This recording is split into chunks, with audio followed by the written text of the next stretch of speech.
everybody. Welcome to the Watch Pals. My name's Chris. This week we watched the 2014 film Tusk. Before we get into that, I want to introduce my best friends. First, we have Brian the Beefy. Brian, thank you for being here. Why you gotta call me out like that, dude? That's not cool. Beef Lord Brian. Chris the parrot, like, fuck you, man. I think no beefy. I think is it like a beefcake? Yeah, yeah, beefy. what? Like a hammery beefy. Like Brutus the barber? Okay.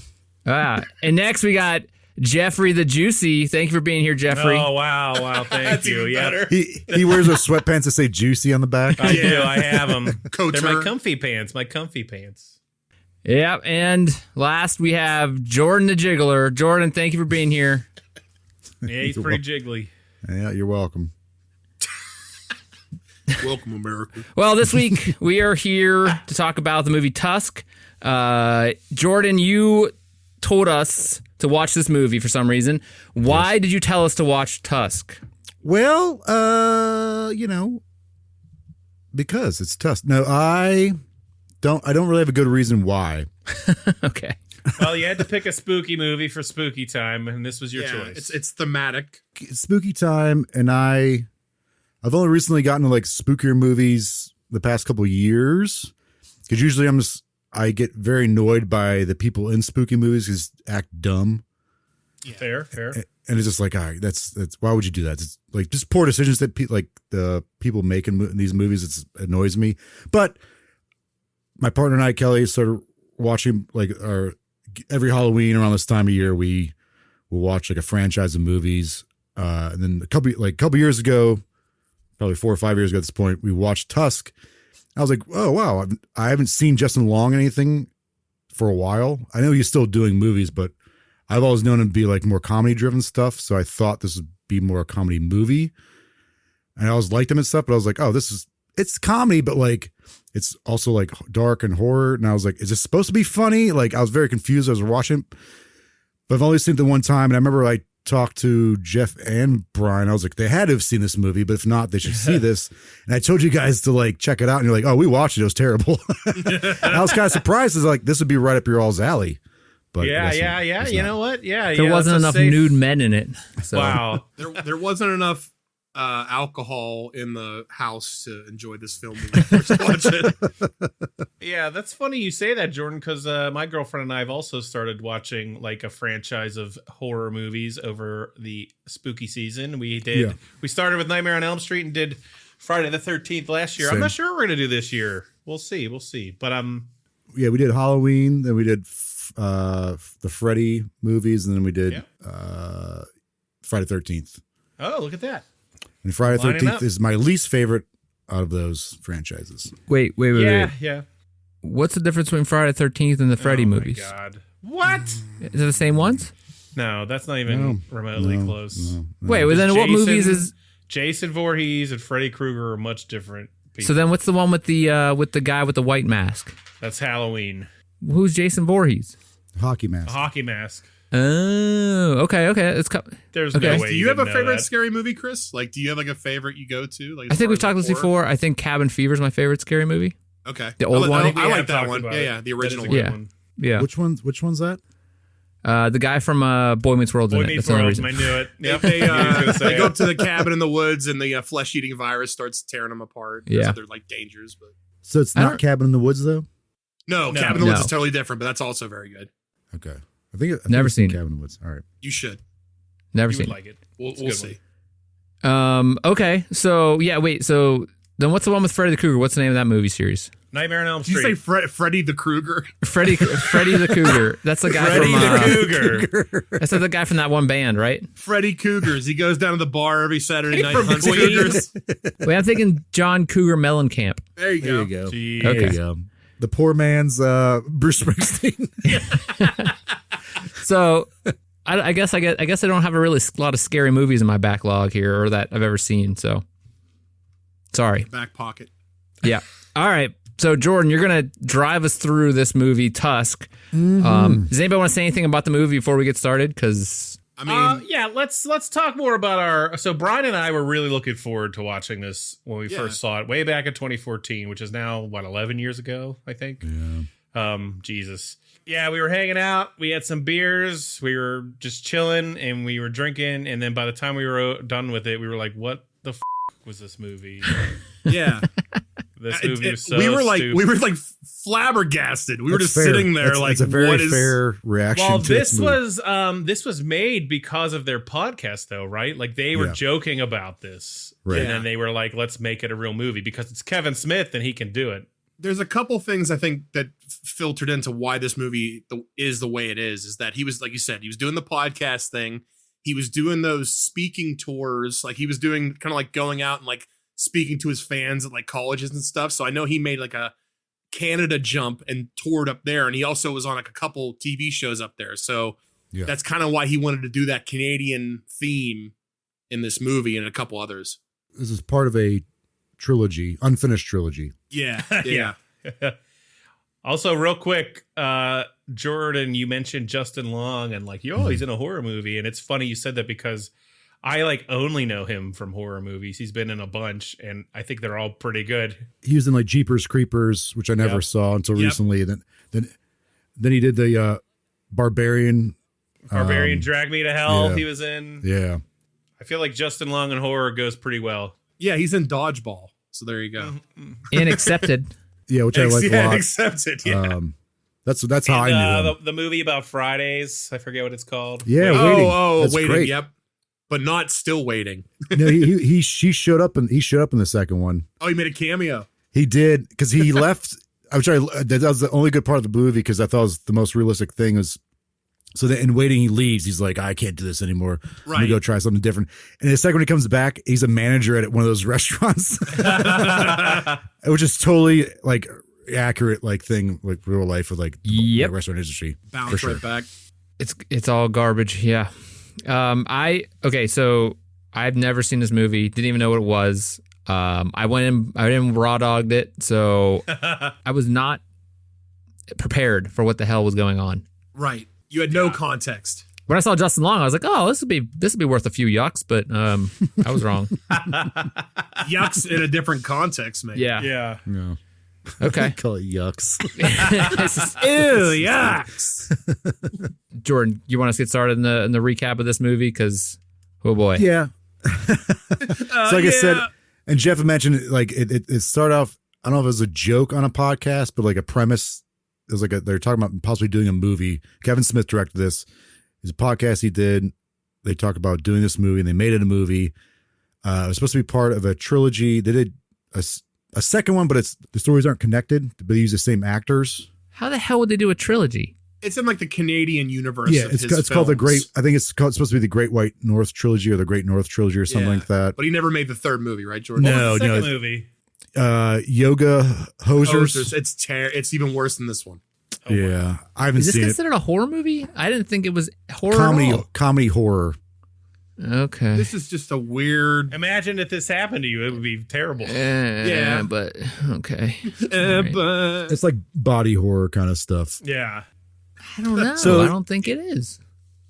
I mean, what would you call it? body Chris? horror? Just terrible. I don't know. Bad plastic stuff. I don't know. Like someone doesn't know how to Bad do plastic doesn't stuff. know how to do like actual. Action figure core. It's just okay. Go ahead. I'm sorry. And then Brian, you brought up, I think he was like touring Canada and like they did it on a podcast. Enough people were like, yeah, you guys should do this movie. So they did it. The budget was not high. Yeah. And The budget was $3 million. Is that what it was? I thought it was like 1.8 or something like that. I'm looking. It made 1.9 in box office. That's what it was. says. Okay. So it lost money. But it's kind of become a cult movie maybe for some people. So we got Justin Long in here, Haley Joel Osment from he was the kid from Sixth Sense. Thank you. Yep. Uh-huh. Was he Michael also the Park- Show Me the Money guy? No. Kid. What? No. No. No, that's a different little That's a different- That's a different little. Okay. Well, then what else movies was Haley Joel Osment in? Secondhand Lions. Oh, I was just gonna think of that one. Yeah. Like what else Nope. was he in his youth? No clue. Debbie Does Dallas. I think he was in that one. No clue. Video. Yeah, the third one. Third one. You know, the one for kids. Debbie Does Dallas again. The one for.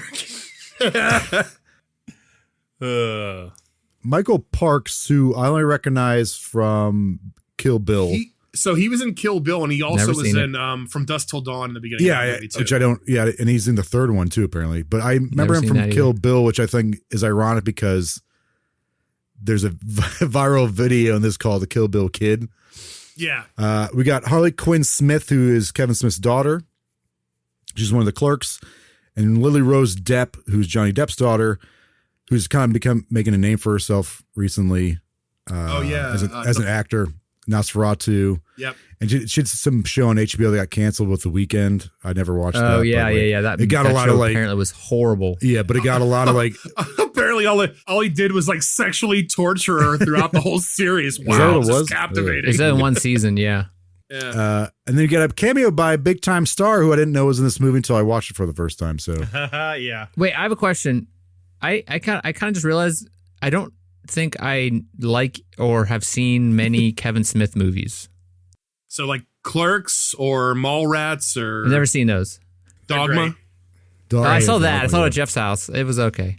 Okay, you give that an okay rating. So it was fine. I wouldn't watch it again. Clerks is probably my favorite of them. I think Clerks 2 is probably my favorite. I don't think I've ever seen anything that is actually good that he's done or he's in. Wow. Jane Silent Bob, nothing. Yeah, right. Mother. Nah.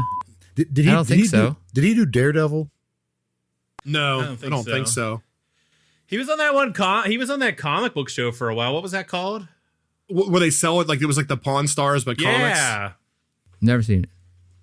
But it sounds interesting. I mean, that sounds interesting. It was like on after The Walking Dead or something like super. Yeah, Okay. he had like an Oilers jersey on like 90% of the time. Doesn't he always have jerseys on? Jerseys? I don't know. Sometimes. Yeah, I That can't or like imagine a big coat. all the time. Okay. Cool. Sounds terrible. Go ahead, Brian, Jordan. Whoever. Sorry. So we start the film out with Wallace, which I think is an interesting name for this character, considering what happens to him. Yeah. Oh, And nice. his friend Teddy, who's played by Haley Joel Osment. Wallace is Justin Long. They're friends with a podcast. Well, called the Nazi Party, but it's not. Dude. Which I think when that joke came up, I was like, whoa. I was like, I forgot they went there with that joke. There's some interesting humor in here. That's a 2014 reference that you could actually get away with. So it's spelled NOT-SEE. So then don't see, like not see. I don't know. Right, but they clearly know what they're getting away with. Yeah, 100%. Yes, it's a ploy. They're based out of Los Angeles, and they just basically watch viral videos on the internet. I thought he travels around and interviews people because the other guy doesn't want to go anywhere. Well, they'll watch a viral video, and then like if they like it enough, one of them will go. Oh, okay. To interview the guy. Teddy can't. Teddy doesn't like to fly, apparently. That's the joke, right? That's why he doesn't see it. That's where the name comes from. Yeah, not the Nazi. Okay. Little in jokes. Okay. So, okay. All right. As the movie starts, Here we we'll go. watch a video called "The Kill Bill Kid." There's a viral internet video where a kid is swinging around a sword, like a katana, trying to be cool, and he accidentally cuts his leg off. Yeah. And the CGI for that was like terrible. I thought it was like, yeah. Right. Again, $3 million though. Referencing the Star Wars kid, remember him? Yeah, right. So the idea is Wallace is going to plans to travel to Canada because again they're in Los Angeles to interview this kid for the podcast. Teddy doesn't want to go because he has a fear of flying or doesn't like to fly, which you kind of figure out later. So Wallace arrives in Winnipeg, Manitoba, Canada, and he has this pretty funny interaction with the airport worker. Yeah. Yeah, this part's great. That was actually the best part of the movie. Yeah, he's like annoyed by the fact he doesn't like hockey or follow it. He's very pleasant. Do you guys know who that guy was, by the way? I didn't recognize his name. He's like an internet comedian, or at least he was. Yeah. He was on the Epic Mealtime for a while. His name's like Harley something. But I don't know if you guys remember Epic Mealtime, but like it was like the whole like YouTube craze. Nope. It was like this thing of where they were making like insane calorie meals, and he was the host. Yeah. Gross. I thought, like I said, this is probably the best part of the entire movie was this interaction between these two. Wow. And so when I saw this, I was like, oh, cool. This is going to be pretty funny. I thought it was supposed to be a scary movie, but okay. But like, for me, I was like, oh, Justin Long's in this, so it's going to have some humor, which it does. Sometimes it doesn't always work out, Sure. but Right. But yeah, the airport guy's like, I'm going to give you some Canada do's, Canada don'ts, which I thought was funny. But then he talks about like which I think is very topical right now in regards to Canada. He's just like, Justin Long's character was like, oh, you guys are nice. He's like, not nice. We're optimistic. He's like, you see that flag over there? We're red, white, but never blue, which I thought was kind of funny. Yeah. He's like, because you Americans are sad or something like that. We're never sad. Yeah, we're never sad. We don't get sad. We're always hard. I did like this part because it's super dark. So Wallace arrives at Kill Bill Kid's house, and he unknowingly walks in on a funeral viewing for the kid. Yeah. Right. So I was just like, oh my God. But as he arrives, though, he gets a phone call. You don't know. It says it's from Allie. You don't know who this person is. It's an obnoxious ringtone. He ignores it. So you end up finding out, though, that the kid committed suicide with his own katana. And it's like family's like mourning this. And so Wallace is at a bar. He calls Teddy, leaves a voicemail telling him what's going on. Wait. I think it's worth mentioning that the kid's picture was like in the wheelchair he was in. Yeah. Like the flowers around it.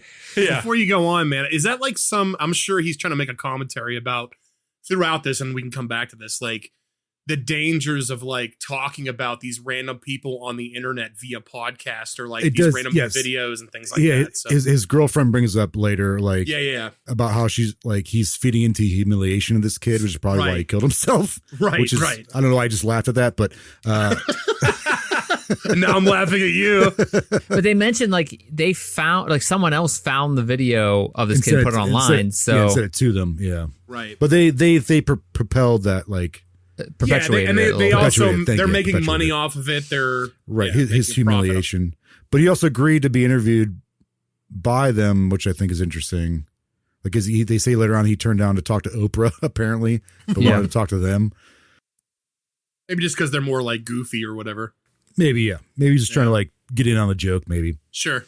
So Wallace he's at a bar and he is leaving a voicemail for his buddy Teddy. He says the kid is a selfish little peg-leg piece of because apparently the kid invited him to talk. Like he reached out to him. Right? He reached out to him. Yeah, he's like he can postpone his suicide another 2 days until we got the podcast done. I was like, good Lord, oh my God. Yeah, he's a real piece of shit. His priorities are clearly his own. Yeah. It's funny because he calls the kid selfish, but he's clearly being selfish. So he's a piece of shit. So he's annoyed because they don't have a show to do. So he's like, oh, I'm already up here, so maybe I'll stick around, try and find another story up here. And by the way, he's like, I'm at some bar with an H. He's like an H bar, but there's a double hockey stick thing. Yeah. Is that supposed to be HE double hockey sticks like hell? It could be an in-joke reference. It could be. Maybe, I don't know. I just thought it was interesting. Yes, it was hockey stick. Like double hockey stick, then the H, and he's like calling it double H-bar. A, and then it's double hocky sticks. So you put them two together. I don't know. Okay, could be. Anyways, because I mean, he views Canada as being crappy and hell. He keeps like making fun of it. Two Canadians, which I think is like shows how he's like out of touch he is and kind of a. Is Justin Long Canadian? No, I don't know. I was wondering, like Smith is though. Okay, so that's what I was like. Okay. Wait, Kevin Smith? You saying Kevin Smith's Canadian? I think he is. Yeah. No, he's born in Jersey, dude. Are you sure? Yeah, idiot. Positive. Because isn't the whole Mallrats thing about Jersey? Kevin and Justin Long was born in not the place. Fairfield, Connecticut. Yeah, you're right. I'm wrong. There's that one kid that was part of that crew that was from Canada, which they kept making fun of in I can't remember what movie that was. The surfing movie. Blue Crush or the arm cut off lady? Blue Crush. I think she's both of them. Yes. Isn't she? Okay. I think. Either way, I think she's a great actor. So anywho, Wallace goes to the bathroom, and while he's in the he sees a like a bulletin board behind the urinal, like you always see it sometimes at these bars. And it's a note written by a former sailor named Howard Howe, saying he has room for rent and stories to tell. That was the dumbest thing ever. It was just a handwritten note in a bathroom. Whatever. It's just a weird thing. I don't know. That was why he wanted to check it out, though, because it looks so different than everything else up on that bulletin board. Genuine, I guess. What the detail that threw me off, and maybe this is something that was just how desperate the character was, that they were 2 hours away from, like, the guy that put the note there was 2 hours away, and somehow that note made it to that bar. Right. So yeah, this guy in a wheelchair. Right. or right. And or he mailed it to the bar. Who knows? Right? Sure. Yeah. Yeah. But it's just a weird little detail. So at some point he ends up at a convenience store. He gets like one of those big gulps, which is a point later on. Did you catch the name of it though? It's so funny. Yeah, good. You could say it. No, what was the name of it? It's Chug a Lug, but the is like EH, like Canadian, like Chug A, like. Oh, yeah. I think the name of the store is like Z to or something. Yeah. I did see that. So I do think this is interesting because there's two clerks working here, and they seem totally disinterested with their job, which is considering who the one girl's father is in real life, Kevin Smith. So Harley Quinn Smith, her father is Kevin Smith, who directed this movie. Right. Also, like, he's a big comic book nerd. I think it's interesting he named his daughter Harley Quinn. Uh-huh. Oh, okay. Yeah. Makes sense. The other daughter, the other girl is the daughter of Johnny Depp. Lily Rose Depp is kind of becoming famous now, but they're both, you can tell they're both interested with their jobs. Kind of like, the clerks. Teenagers working somewhere. For sure. But like, I think it's interesting that like Kevin Smith's daughter is playing a clerk, and he's just, never seen right. So, and then those characters came back in Yoga Hosers, which was the next movie after this. Part 2 of the trilogy. Yeah. And it was not very good. And Justin Long's kind of like obnoxious and like, oh yeah, the one girl's like, yeah, we don't like him. This American guy is weird. We don't like him. This American guy is like that. But they say that Wallace is talking to Howard on the phone. Howard's like, this is where I live. It's like, was it frostbite or I can't remember what it's called. But I think cold. Frost tip. Frost, Hot buns. But the girl's like, that's 2 hours away from here in the middle of nowhere. So he's like, oh, great. So he gets the directions. He arrives at Pippi Hill, which is the name of Howard's mansion. Howard lives alone. He mentions, you see that he's in a wheelchair, which I think he mentions in the letter. He's clearly wealthy, but he's kind of a recluse. So they're a recluse. Nice choice of words I there. don't get coming. I don't get it. Keep listening. Chris, how could you not get it? I don't get it. So they kind of exchange pleasantries. Wallace drinks some tea given to him by Howard, which is kind of becomes a thing. And this whole time, like, Wallace he's very vulgar and not like he's a but like he's just kind of touching things. He's like seems a little too familiar. He's cocky. And yeah. I wouldn't go into someone's house and just immediately start touching stuff. I don't know. He does ask him a few things, but he is very. Yeah. At one point, he does actually touch something, but he seems very interested in him and like in everything in the house. He's not like being a total. Yeah, I don't know. He's just too familiar, which I don't like. He doesn't have manners. That's what it is. Yeah. Thank you, manners. That's exactly what I'm looking for. Thank you. The goddamn guy doesn't have any fucking manners. Yeah, the American doesn't have manners. All right. Yeah, that's the joke. So they start talking. Howard tells a story about how he met Ernest Hemingway during World War II, which is kind of neat. And then he tells how at one point he was lost at sea. And this whole time, like, again, Wallace is being kind of vulgar. As Howard's telling how he's lost at sea, Wallace keeps drinking more and more of the tea. He's like, oh, this is really good. He's like, I don't even like tea. Yeah, he's like, I soaked the leaves in brandy or something like that. As Howard's telling a story of how he's lost at sea, he kind of mentions, like, he found out he has an obsession with walruses because a walrus supposedly saved his life. He's like, I called him Mr. Tusk. After, like, the janitor at his, like, high school or something. Yes, yeah. And Wallace becomes obsessed with this bone that's apparently part of a walrus's Yeah. He's like touching, he's like doing vulgar things with it. He's like jerking it off onto his face and stuff like that. Which I thought was funny. Yeah. That was a good detail. Howard's telling the story, and you kind of see Wallace is kind of like going in and out of like he's trying to fight not falling asleep until suddenly Wallace passes out before he realizes that something fishy is going on. Yeah, see what I did there? Nope. He passes out on the floor. As he passes out, Howard says, there, Mr. Tusk. So something weird's going on here. So he sees something at the bottom of his teacup, like, well, what's in that? What was in this? And he passes out.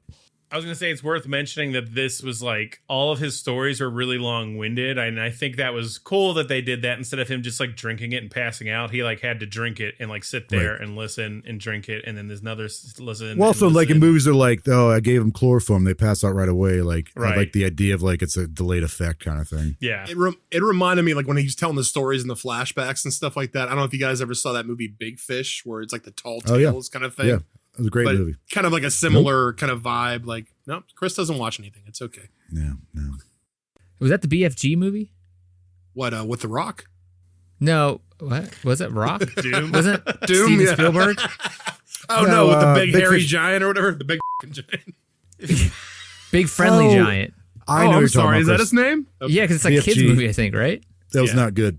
That was the G version. Was that Steven Spielberg? Yeah. No, it was Stevie's spoiled butts. Tim Burton did Real Big Fish. Yeah, he did Real Big Fish. Shut Up and Dance. I don't know. What? I don't know. It was like turn the Real Big radio Fish, off. like the Real Big band? Fi- He did The ska Footloose. band? He did the movie Footloose. What the hell are you guys talking about? I don't know. know He did. anymore. I don't know. He did Flashdance. All right. So wait. He did the sequel.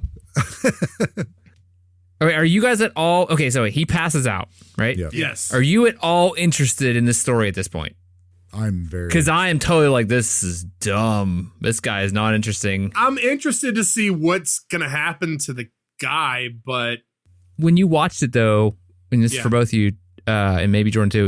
on the initial viewing or whatever, Yeah, when you watched it the first time, do you know that this was about Yes. what the end result is? Yeah, yeah, like to a degree, like we knew there was gonna be a A I had no humanoid? idea. Okay.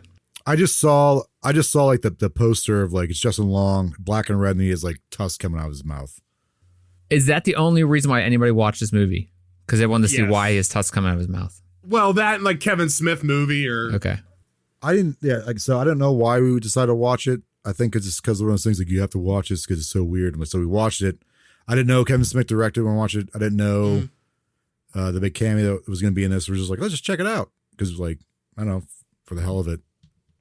So Okay. I had no idea what was going on at this point. I was very invested. Though.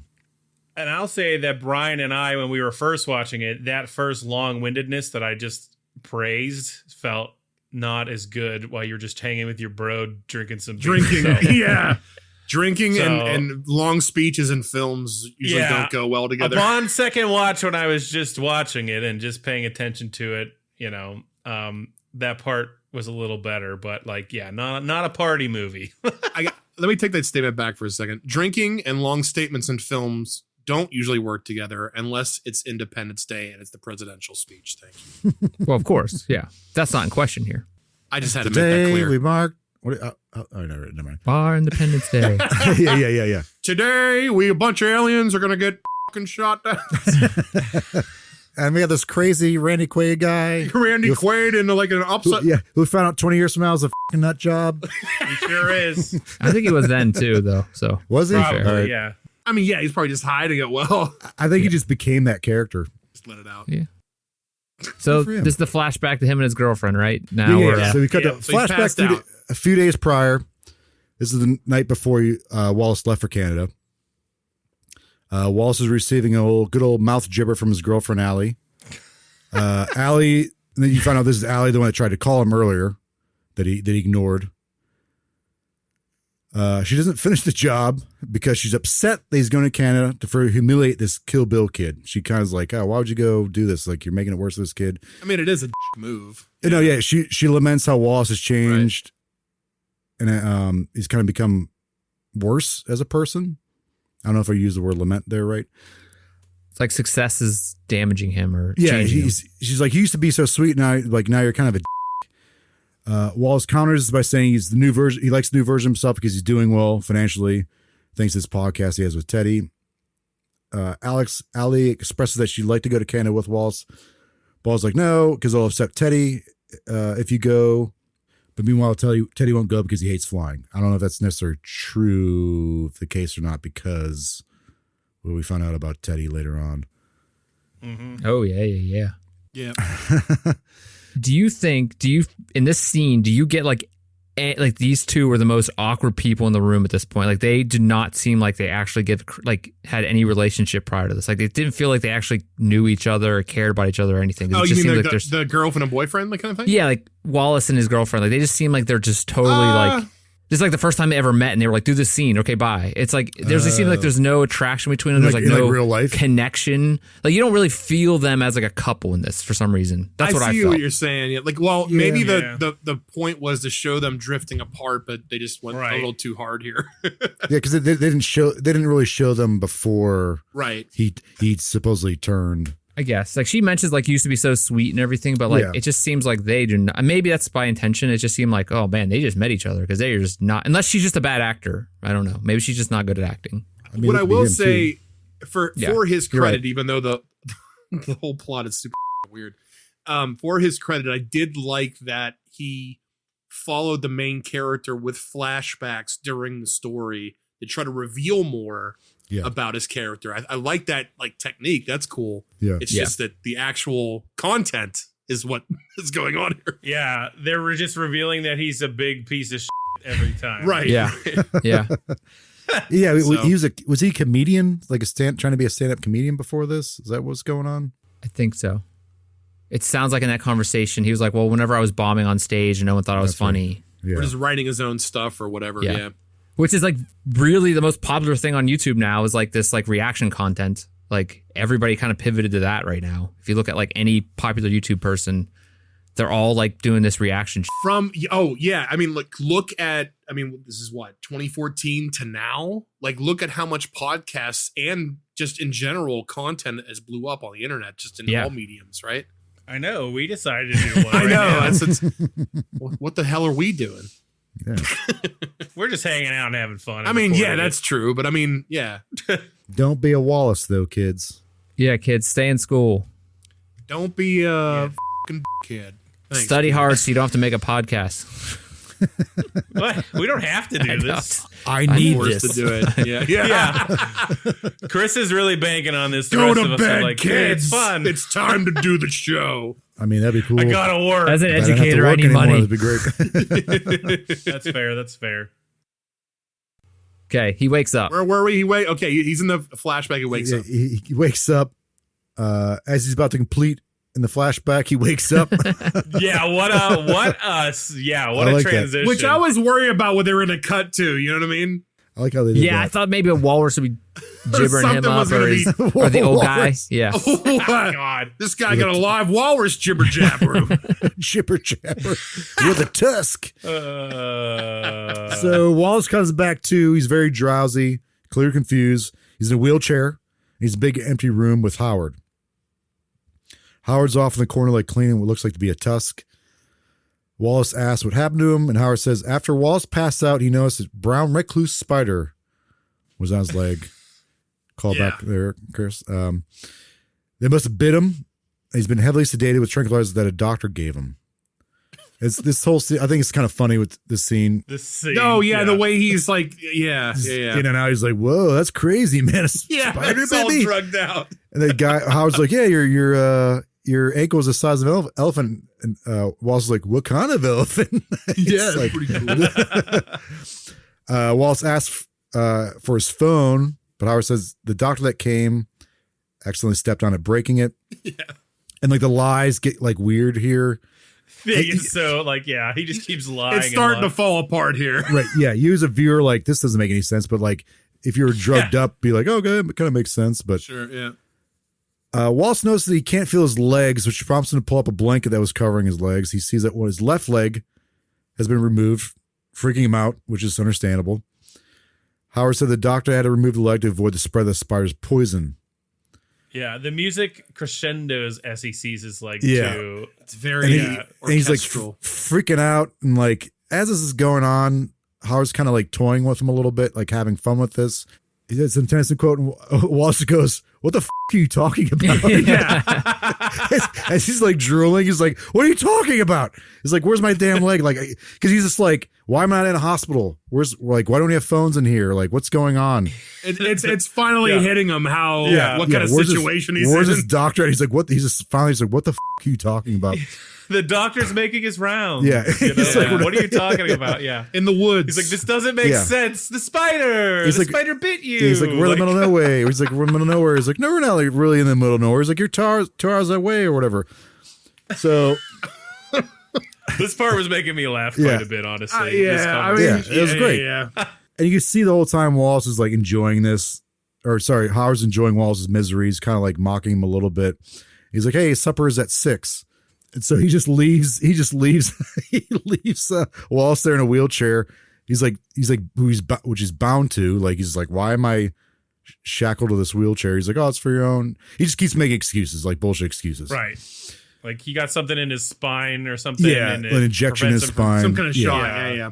Wait, who was that guy? What guy, Chris? Like the main guy, like the bad guy. Which one? Is he like a famous actor?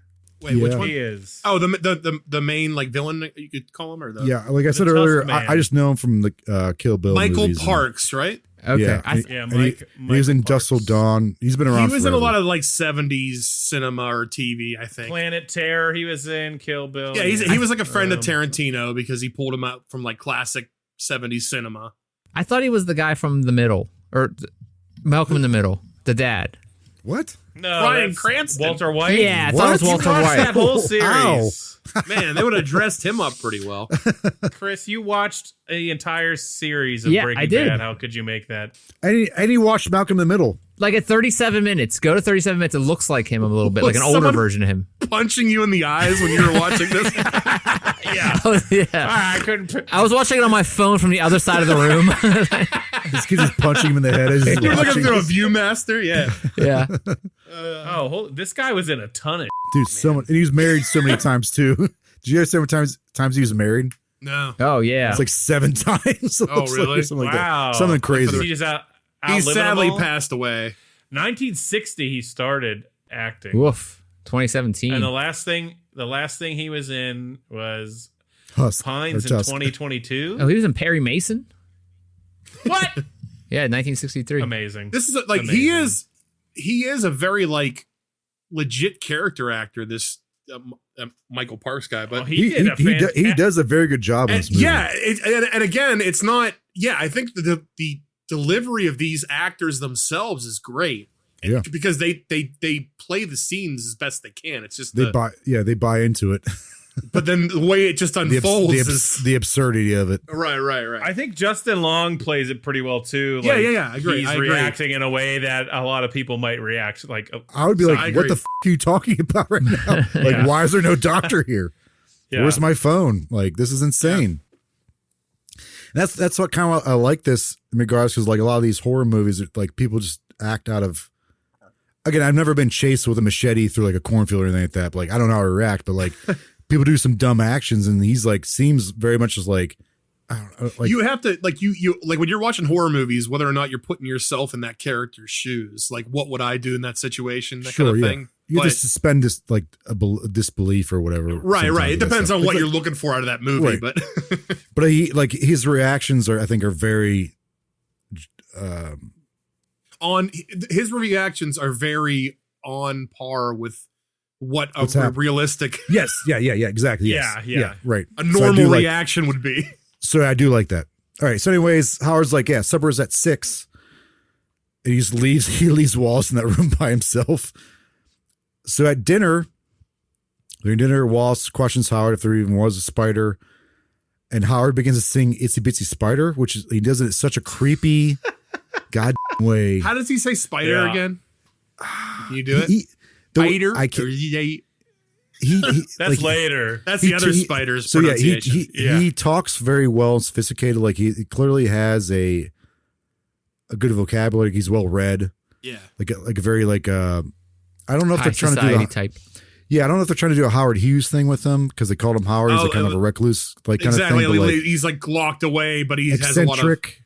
Yeah. Yeah, like a lot of knowledge, but we start doing Itsy Bitsy Spider and like he sings it like Itsy Bitsy. I don't know, I can't do it. Never mind. Anyways, Watch the film. but it's so creepy how he does it. And Wallace just starts screaming. He's like, "What? No!" He's like, "Help! Help! Somebody help me!" Because I would, if some dude who If captured someone me, was saying that to you, yeah. I would be losing my. And you will also missing your leg. Yeah. Is this scene like trying to mimic another famous scene in cinema? With what's his name that eats people's brains or something? Oh yeah, Hannibal. Hannibal, Maybe. Hannibal? Sons of the Lambs. More like Texas Chainsaw Massacre when he has her at the table sitting with the family. Like, have you guys ever seen that movie? Yeah. Nope. No, dude. That's that one like really messed me up because at the beginning they said it was based on a true story and I was like, oh god, Never seen him. I also That was think a it's lie. funny. It's kind of funny that like he made him dinner and he's like, I can't move my arms. He's like, Oh, you're not yeah. eating. he's like, yeah, morphine will do Yeah. that to you. So Wall starts screaming for help, and then it prompts Howard to just slap him Oh, he cracked him too. Yeah. hard, and Howard's just like, I'm doing this because he wants to construct a walrus suit with Wallace to wear, and the reason why he's doing is answer the age-old question: is man really a walrus at heart? Which I was like, that's not an age-old question. He's like, the question older than who built the Sphinx or why the Sphinx was built. Is man indeed a walrus at heart? Yep. Yeah, I was like, what? That was super funny, but I'm going to pause it right here. And I don't know if you guys made this connection or not. You may have. Probably not. But now that we know about the walrus thing, you've got to think Wallace, this earlier. Walrus. Yeah, I but said he's it also earlier. got like the mustache. Mustache. Maybe my headset died when I was Yeah. talking. I did not mention the mustache thing, but I thought it was interesting. His name was Wallace. Wallace, he's got the mustache. Yeah, they even make fun of his mustache later, and he's got like a walrus mustache. Yeah. Right. I didn't mention the mustache thing, so I didn't realize that part. So, well done, Jeff. Done, Jeffrey. So Wallace freaks out again. Howard just mocks him. Then it cuts to a scene where the camera's just on Allie's face, and she's crying and visibly upset.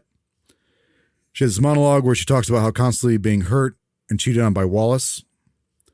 You eventually realize that she's talking to or consoling in someone because she says something like, "You're always there for me, making me feel better, despite what we're doing." You just see a hand come up and like touch her face. Yeah. You know what a mysterious hand is, but like I think first time I watched, I was like, I have an idea. I mean, who yeah, his and then they hands cut right to him. belongs Well, to. they do that flashback whenever he's like, Well, yeah. They do another flashback. Here we find out Wallace has definitely been cheating and will continue to cheat on Allie. He's plans on going and like cheating cheating on her. not with her, against her, cheating Cheating on Against her. Cheating on her. against her. cheating in You her. heard that 80s Why- song? why- I'm cheating against you. Yeah, what would that mean? You just like someone's just. I don't know. He's looking at her test during a test in school. Yeah, cheating with her would be like he has a different relationship and he's banging her. Cheating against. Would that mean she's laying right don't there? know. She's He's right up Yeah, against her when he's he's cheating. If against they her. were in a cheating. race against each other, you could cheat against them. Yeah, there you go. Yeah, who could cheat the most? Yeah. Mario Kart race. God. This whole thing made me so angry though. This is when I started to be like I'm done. This You were like tapped out. whenever they go into like, oh, he's there. Oh, okay. Okay, here's some backstory, stupid. And then they put the phones in the bathroom. Stupid. Yeah, that's coming. Stupid. Here's some backstory. Yeah. Stupid. Stupid. This is what you need to learn about Boring. this fucking main character. So Teddy is very aware because like Wallace is very open about him cheating. Teddy's like very disapproving about this. He's saying how great a girl Allie is. So again, like probably know who that hand was that was touching her face. So then it cuts back to Wallace in the present time, waking up to his ringtone because we heard the ringtone earlier. We ignored Allie's phone call. We also like assumed or were under the impression that his phone was broken, but he hears this ringtone. And when it sings "Come On Now, More Margaritas," it sounds like Brian. I didn't make that connection. Come on now, more margaritas. I swear to God, it sounds like Brian. I mean, I would make up probably something like that, but come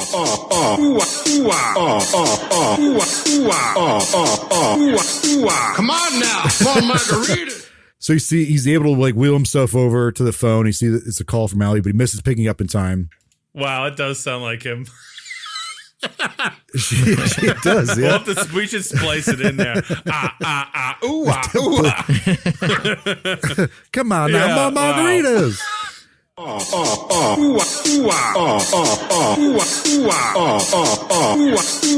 on now, more margaritas. He calls her back, which she misses because she plugs her phone in the bathroom, walks to the bedroom, which is where it was a lot of, I don't know how to explain this, but like the monologue she was having with the person in the room is happening at this point.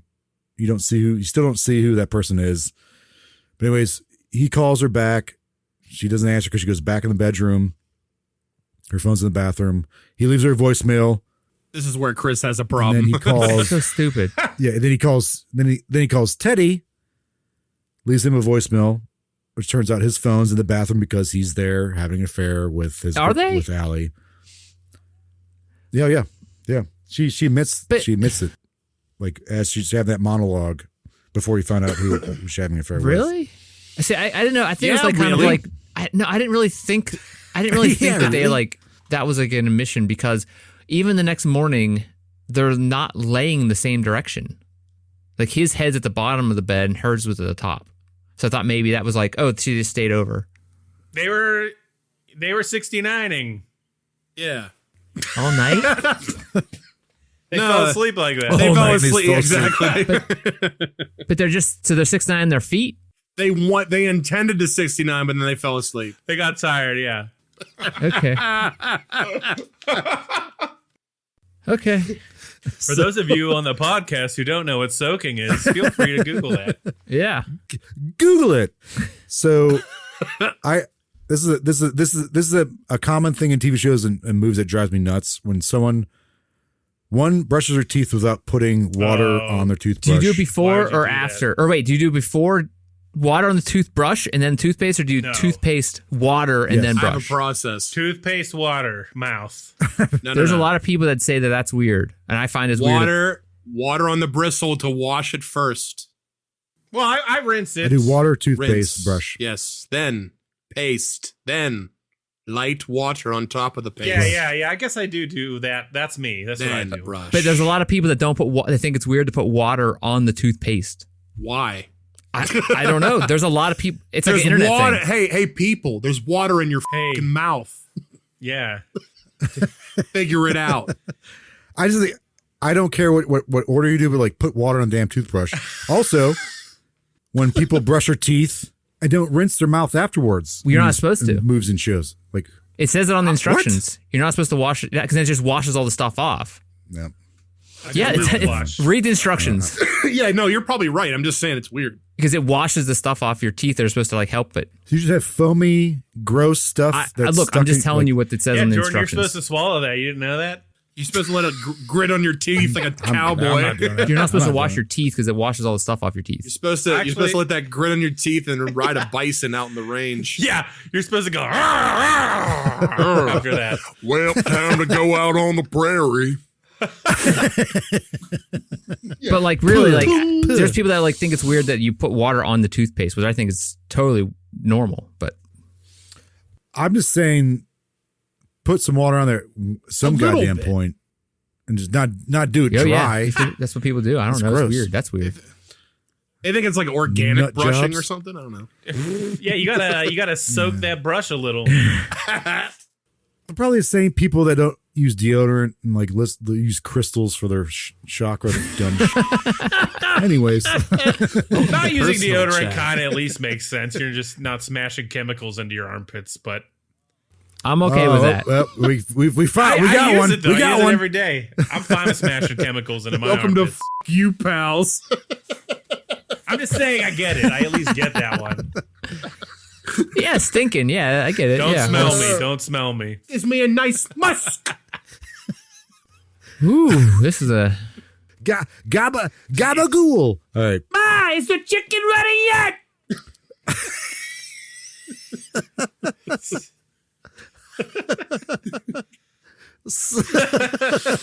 Yeah, this movie sucks. Where were we? Where were we? Chris is having a hard time even getting through the podcast. All right. So Wallace gets knocked out by Howard because he sees that he's clearly talking on the phone.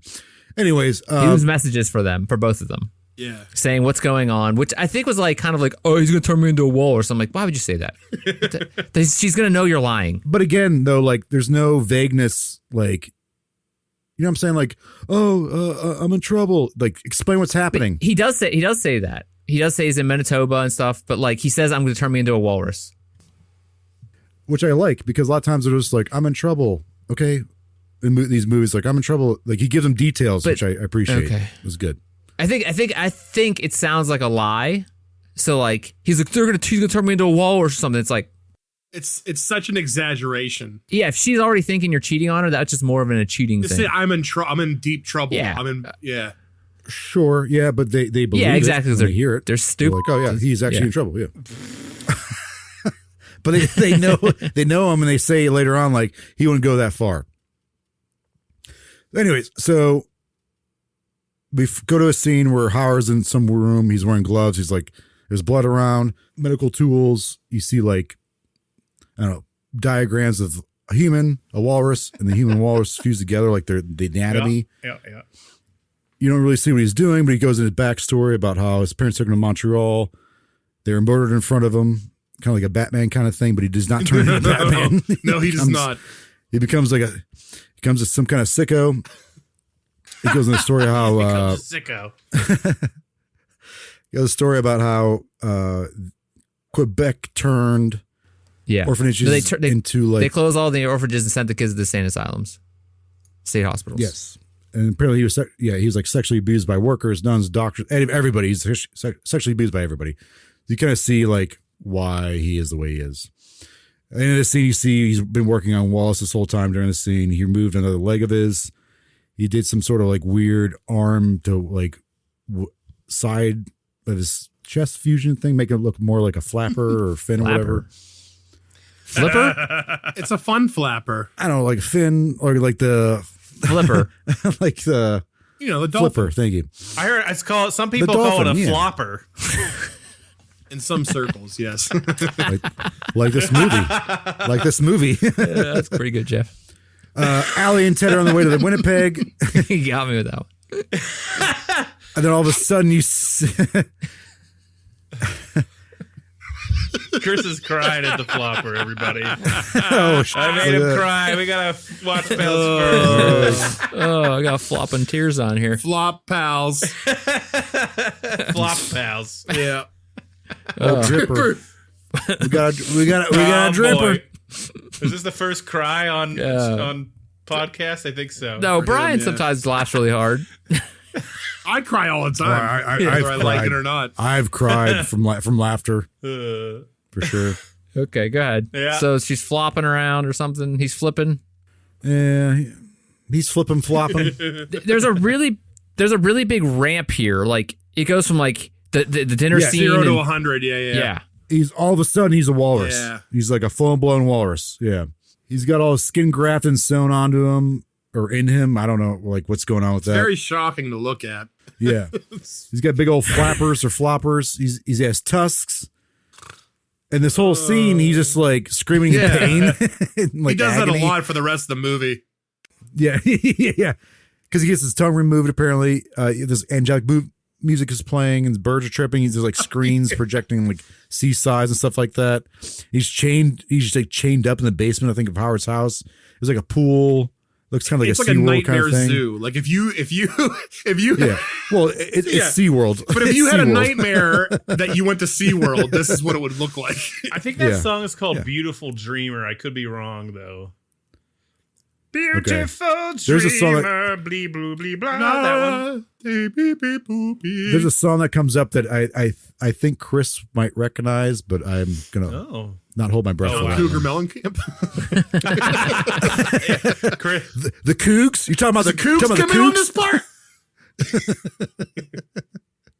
So, anyways, back in Winnipeg, Ellie and Teddy speak to a detective. The detective informs that there is no one by the name of Howard Howe. Yeah. He talks about like playing around. He calls it monkey shines. He's like, is it a joke he's playing on you? The detective also mentions that a former homicide detective from Quebec who asked about finding legless bodies. And he's looking into a serial killer. So he gives them this detective's information.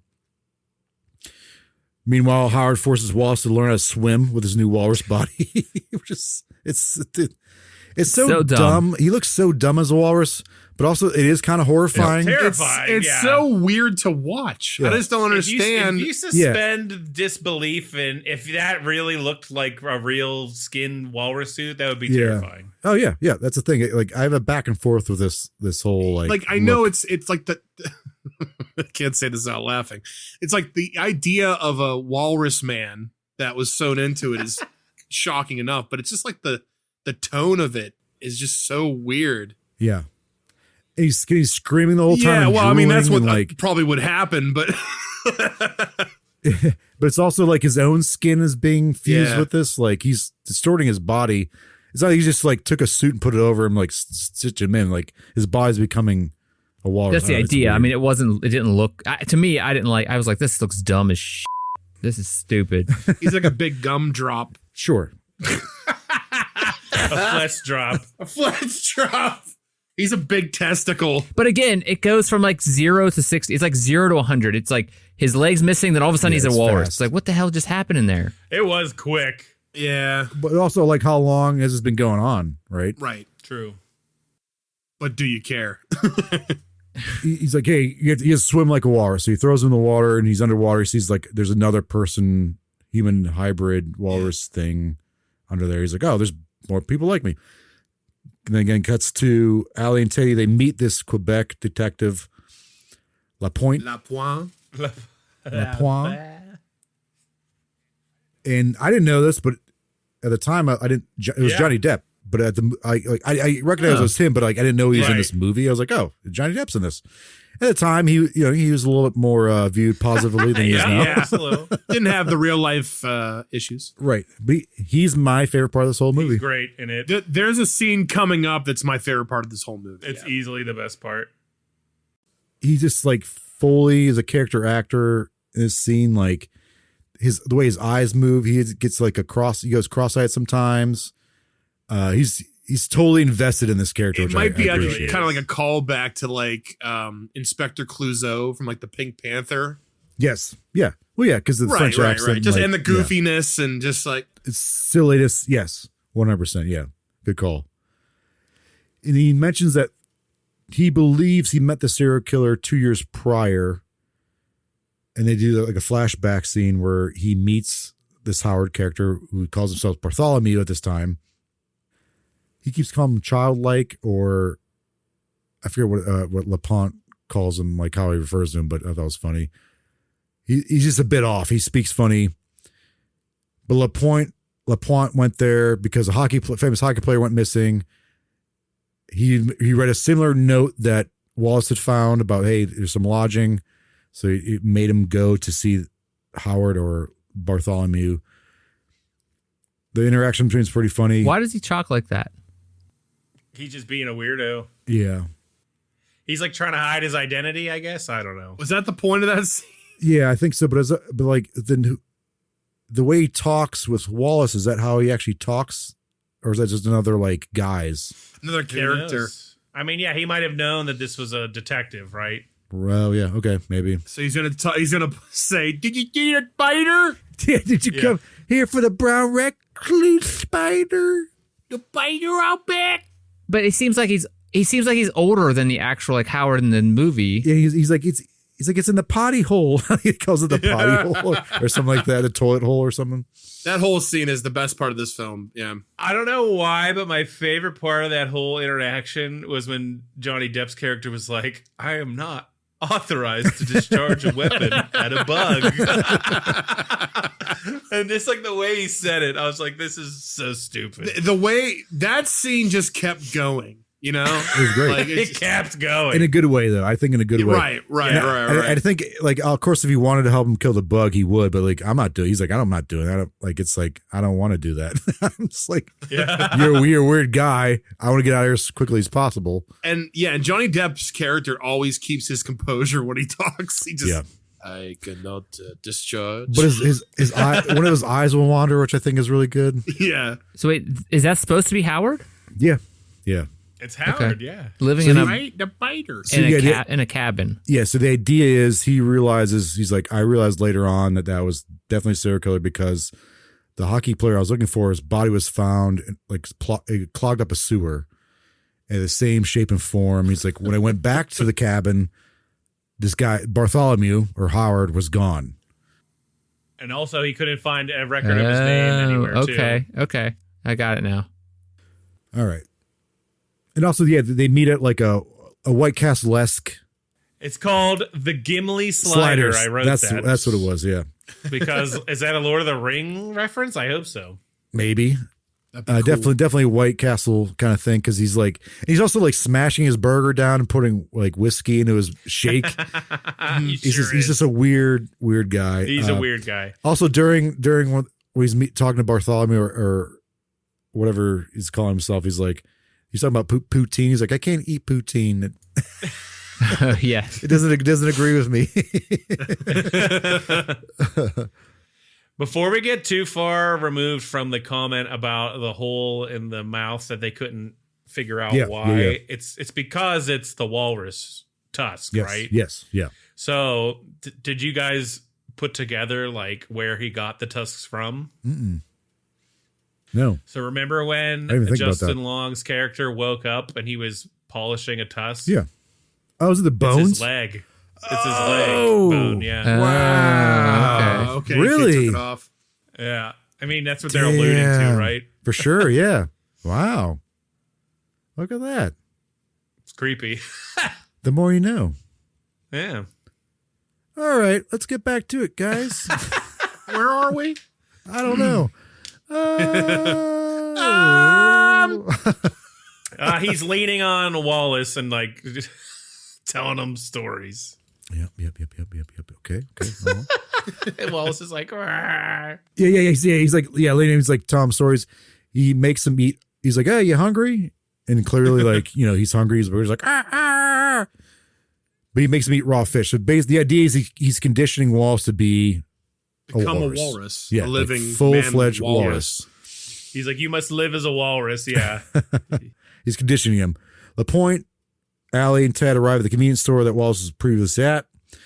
They're able to figure out where he was going because he wrote down the address to do that etching thing with the pencil. The classic. Yeah, this is from Big Lebowski. Yeah, that's actually where I learned it from. Yeah. And in preparation for confronting or finding Wallace and possibly confronting Howard, LaPointe pulls out a case of guns. He tries to hand it to them, and Teddy's like, I don't want a gun. And LaPointe's like, what American doesn't want a gun? So that's pretty good. While this is happening, Howard dons a walrus suit of his own to fight Wallace. Right. And this is, I think it's supposed to be like a way of penance because he killed the original walrus that saved him to survive. Yeah, he Mr. killed Tusk. and ate him. The original Mr. Tusk to eat him. But it turned out he was like, he was saved an hour after he killed him, he says later on. But it's like a penance for him. It's like, you fight me. If I lose, it's like, it's a penance for me of killing my original walrus friend. And the song starts playing because they start fighting. And they can hear Allie and Teddy can hear screaming because they're close to the house.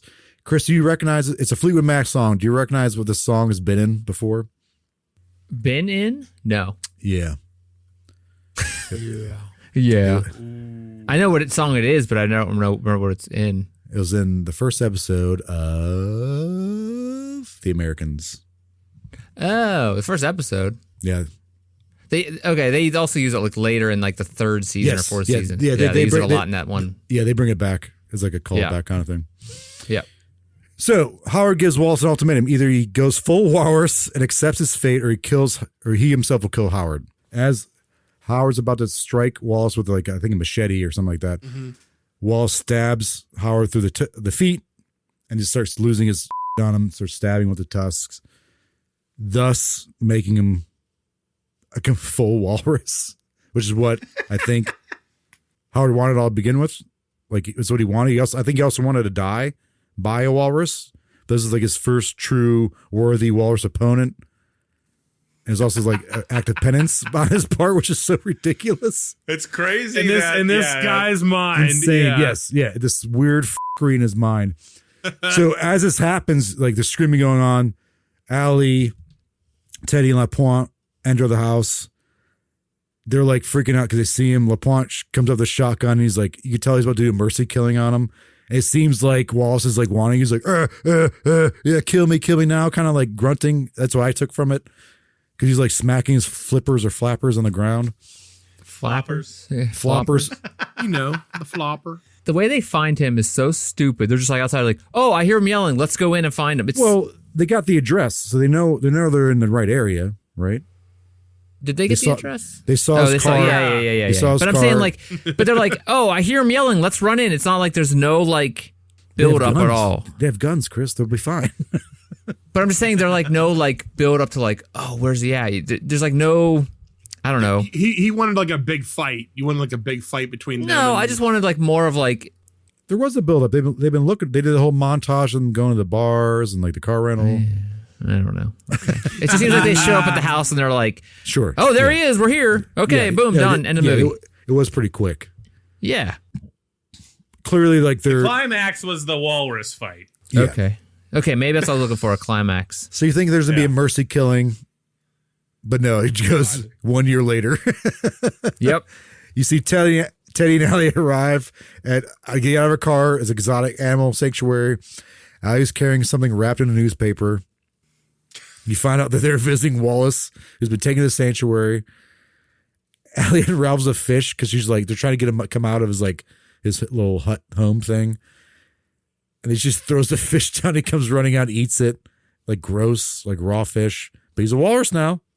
He's all the big gulps, though. He's clearly still getting those. That's true. He's accepted it. Allie proclaims her love for Wallace. Wallace kind of grunts. His response and starts crying. They do like a flashback thing, which was dumb. Well, it talks about like the soul of somebody. Yeah, I'm like, oh, like an animal won't cry, blah blah blah. And then they show him crying. He has a tear, right, showing that he still has some humanity. He goes back in his little hut and starts moaning or whatever. I don't know what he's doing in there, edging or whatever, but flopping. He's Jesus. Was it basting? What is it? Was the basting? Soaking. Thank you. Basting might be something too. I don't know. Everyone Google it, guys. Who knows? Next time on Watch Pals. Watch us based. He can't go back to being human, so like there's no way he can go back to being he's accepted his fate. This is sad. This is also stupid. Yeah. So during the credits, there's a voiceover. I'm assuming it's from the podcast where they're talking about the idea of this movie with Kevin Smith. And there's an end credit scene where LaPointe is some kind of gastrointestinal pain from eating a second slider, and that's the end of the movie. Did he have poutine? Maybe poutine. No, he said I should not. He's like I should not have had that second slider. He's just like, he has a shotgun in his hand. Because he was late to show up to when they got in the house. I think that's like why he was late. Oh, okay. Amazing. Gotcha. Brian, is the walrus in that other movie that he made? This is part 2. Wait, what?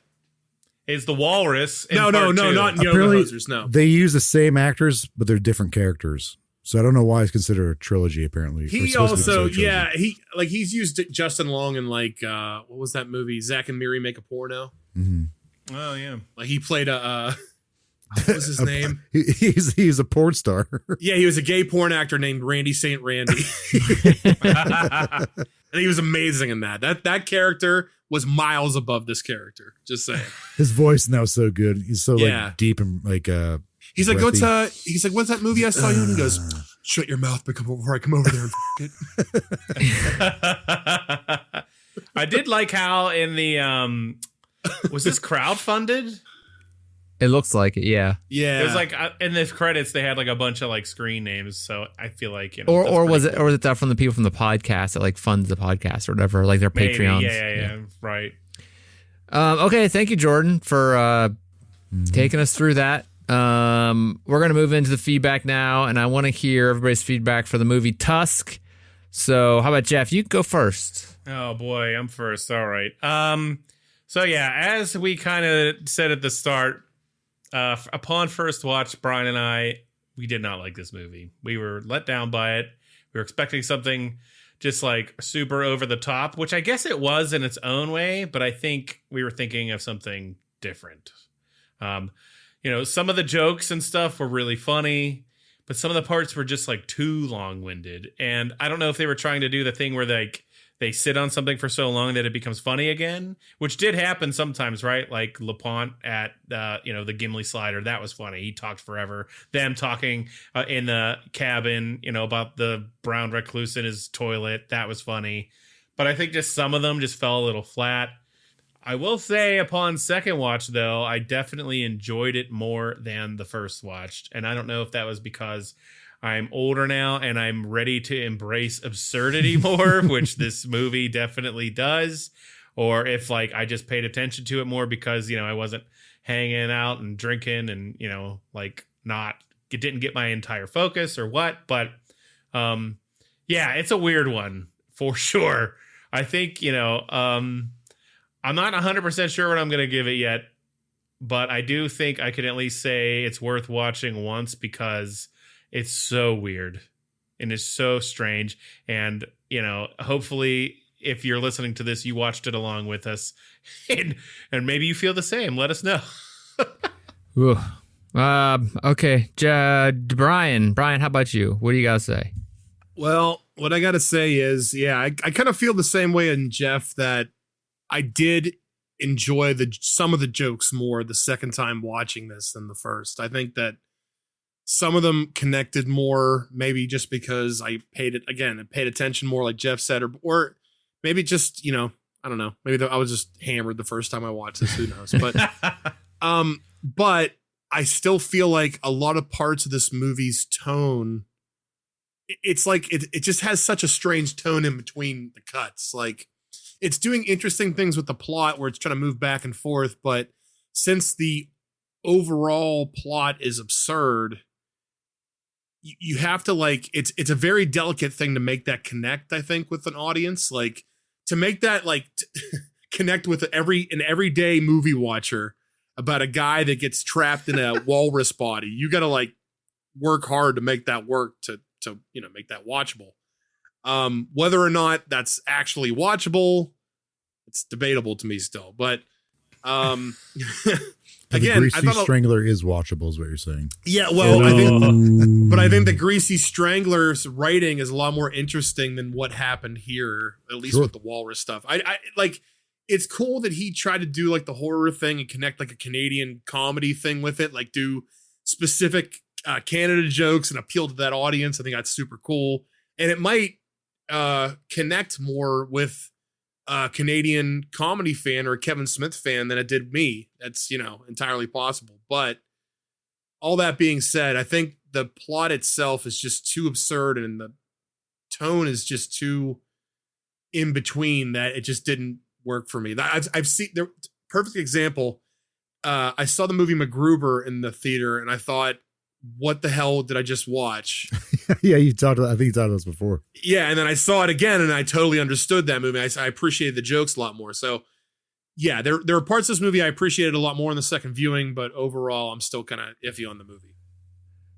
So I think I agree and disagree with you and Jeff that the absurdity, because I think the only absurd part of this movie was the walrus thing. I think it was like the story was kind of like not great. It was just kind of like, here's a story. They had an end part. They wanted this guy to be turned into a walrus. That's it. Like, and then they were like, how can we make a story for this that might can how go can 2 you hours? get it there? But yeah. That has to be one of the most difficult things to do. Like, how do you make a movie it was about too a man lame and walrus? simple. Like, it was just too. Well, I mean, like, in the fact that he has his leg cut off and he's like all messed up on drugs. Like, Yeah, but they did that in so many other horror movies. It's like, Yeah, but they did. I think they did a very good job of that in this movie, though. Like his reaction in certain to parts. it. Yeah. Like that scene in general. Just that they did not mess around with the torment this guy goes through, becoming a walrus, or when he is a walrus. Like, this guy going through a lot. It's so he's like, why a walrus? It's just like, like the story doesn't fit. Like, it's like almost like they wanted to make, hey, what's that button mouth movie? The centipede one. But Human Centipede. Human Centipede. The butt. Yeah. mouth. I thought he said Any I thought porno he meant ever, like Chris? button mouth, like a button on a coat. Oh. Yeah. So all No, these buttons. you meant butt to mouth. Benjamin Buttons. Jeez. I think that was like, we want to make something like crazy that's going to be a meme type of thing because it's from a podcast, and it's like, yeah, but the movie's kind of boring. It's just a boring movie to me. Like, I just think the general story was boring. The character, see, that's the problem. I think the characters were good, but the story they're in was not. Right, the writing. Like, yeah. Right. Like the character, like that one Howard, fantastic. Like, his character, if it was in something interesting, it would have been awesome. But his character, like, the story wasn't interesting. He was in. Justin Long, he was, I mean, fine. He wasn't really, I didn't really think he was funny. He was fine, like, simple. I don't know, maybe like they were trying to make him more, humanize him or make him funny with like trying to humanize him, I guess, with like whenever they cut back to like before the trip. But I don't know. I just think the overall, they didn't really develop a lot of them. I don't think they were trying to humanize him at that point. I think they were trying to dehumanize him at that point. We'll show you the mistakes he's making anyway. Yeah, I guess maybe like, I don't know. Like, you're just trying to make him more like a character that you care about, maybe. Because I didn't really care about him. No, I think it's supposed to be the point. I think you're supposed to care about him. Then you see how the person he was. You're like, Right. oh, maybe he does deserve this to happen to him. Just because he cheats on his girlfriend, that's why his deserves to get cut up. Becoming a walrus. When I was watching it this time, when it cuts to his girlfriend, the monologue she's having, I'm like, oh wait, did she plan for this to happen? Because there's like some weird dark music still playing from the previous scene. It seems like what she's going through is like, oh, maybe like what she's going through because what he's been doing to her, he maybe should be deserving of what's happening to him. I mean, I guess that would make more sense. That'd be more interesting. Furthermore, the backstory is like, I'm not saying that's what happened, but like she did this to him, but I'm saying that's the backstory. So you're like, oh, he maybe does deserve this to happen to him because he is a piece of shit. It's like a bad fairy tale ending or like a Tales from the Crypt thing because he's still in the zoo and like they're still like Yeah. it's absurd enough that he was turned into a walrus, and if they figured out that he was made into a walrus, wouldn't you think like they'd like take him to a lab or like exactly? Yeah. It doesn't. The fact they just put him in a zoo and they're like, oh yeah, that's my old boyfriend. Yeah. Here's your fish. Here's your fish, you big piece. I love you. You Yeah. look like a big ball sack with teeth. I thought it was interesting though that they do make you hate Justin Long's character, but then this horrible thing happens to him, and you're like, oh, like they don't make you like him, and then but I still feel bad for him. Oh, for sure, yeah, right, yeah. like despite him. I don't really think they tried too hard to make you not like him. Maybe they didn't do enough. I don't know. For me, I was just like, yeah, he just seems like a piece of shit. It's fine. He's not. It's like, yeah, that's me. But like, no, I'm saying he's that's just me. That's me. I have a podcast. all they say is like, oh, he makes a podcast and he cheats on his girlfriend. Okay, like so does like half the people in the world, I guess. But no, it's his interactions with people that you find out is a piece of shit. Especially like when they do revisit the time he's in the convenience store. You're just like, hey, let me write this. Hey, I'm gonna write this. I'm gonna use this pad. okay. Like, do you have a pad? Yeah, I can see that. I'm gonna write this. I'm gonna write on your back now. And he doesn't ask. Yeah. He's just like, Well, like, Okay, so for me, it's like, well, does he actually deserve to get cut up? And No. That's that kind of thing. It's no like we're one's dealing with saying here. that. That's Yeah. why I No. I think they don't want you to like him, but not to the extent that like he doesn't deserve that, or he does deserve Right. And it's funny because I don't know. I know Brian has seen this, but he plays a similar type of role in the movie Barbarian, where like he's kind of a jerk. Yep. And he kind of sucks, but there's some funny parts. But then Totally like, different I don't wanna get context, though. Yeah. we might pick that one at some point. I like point. that. I think that's an interesting one. But yeah, no, I agree. I just think it was interesting that like you don't like the guy who is getting tortured basically. But like I don't like the guy that's doing it to him more. It's like he's not really. No one said that though. Yeah, I'm saying for me. It's just interesting because normally they try to make you like the person that like the horrible thing happens to, and they didn't do that in this. I don't think they care. I don't think they really do either or. Like it's not like they don't give you enough of this in the story of maybe there's just too much going on, and they're really trying to get the Tusk thing in or like the Walrus thing in. But then even then, it's not really. I don't know. It just seems like there's not enough time. Maybe it's an hour 45 minutes. I don't know. The whole story was just kind of like it was the we look at like the cinematography or whatever was fine. I think his like when he was like looking when they started cutting him up was fine, but like it really wasn't that gross. I mean, it's not like it's like there's no body horror type of stuff. More gross. But like, if it, like that's what I mean. Like this movie doesn't go far enough. It's like too sanitized or something. It's like made for major release, like box office release type of thing. Okay, like it's a body horror film that's not that body horror-ish aside from him like getting his limbs cut off, which was horrible, but you don't actually see that happen. You just, it already happened. And I think like the alluding to it being like his leg bone was creepy, but but like again, that's like this is like baby's first body horror movie type of thing. Like okay, I guess I could see that. I think we're also just might be jaded at this point too. Yeah, that's true. Yeah, I've seen some movies since 2014, that's for sure. Yeah, so maybe that's what it is, but like I don't know when that Human Centipede movie came out. I've never seen it, but like it was definitely after. I think it was after this, wasn't it? I have no idea. It had to have been. I thought it was before this. Or was it before this? I'm gonna look it up. How many of those are there now? I don't know because I've never seen them. There's at least 3. And the only reason I know about it is because the South Park episode about it. Yeah. I've seen 1. I've only seen parts of 2. Oh, the cuttlefish. Cuttlefish. Yeah. I'm sorry, Kyle. Oh, it was before this. I'm sorry. Yeah, 2009. Okay. The first one, anyway. Yeah. I think it was kind of like that. Like that was probably like just coming down the height of the Human Centipede. It was like you should watch this movie, like 2 girls 1 cup style of like meme type of thing. Shock value. Yeah, there's always going to be shock value in horror movies too. But I think this is like, hey, we want to release the movie in theaters, but we want to be shocking. Oh so man, Human Centipede 2 came out before this too, which is arguably much harder to get through. That one's brutal, man. They made that black and white. Yeah, I mean, you try to watch that one night. We're like, no, we're good. Yeah, the guy like gets his like teeth hammered out. You're like, Jesus. I think he like. I don't even know if I should say this on the podcast. It's just gonna be like one a long baby that bleep. gets smashed. Oh yeah, no, he like off with like barbed wire and. God, Human Centipede 2 is pretty rough. Yeah, let's wrap this up. Okay, so let's Anyway, folks. Sorry, feedback for Jordan. I have to pee really bad. I think I said what I want to say. No, I do agree. So I think I hold this. I think I like this movie more than you guys do, but I do think Brian was touching on this. There's something there. Like I don't know if this movie doesn't know what it wants to be. Does that make sense? Like, yes, I understand they're trying to do comedy, trying to do horror, like body horror, but like at points it doesn't mesh very well. Nope, you're right. But like agree. The horror, I think at points is very good. The comedy at points is very good. But when it like try to intersects at times, I think it doesn't go very well. It just doesn't mesh. Yeah. So it's lost. I'll say that. It's lost. All right, let's go around and give her thumbs up, thumbs down for the movie Tusk. Jeff, you're first. Jordan, Jeff. I don't want to go first. First, Brian, second, you're last. first. I'll go first.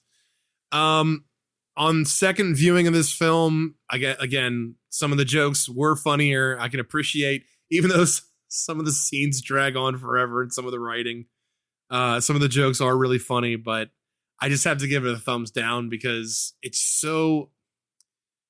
I like a lot of his films, but it's so odd that it doesn't work. It doesn't work for me as a viewer, to simply say it. Yep, I agree. And I'm going to go with Jordan. You go first. You next. Second next. Second next. I'm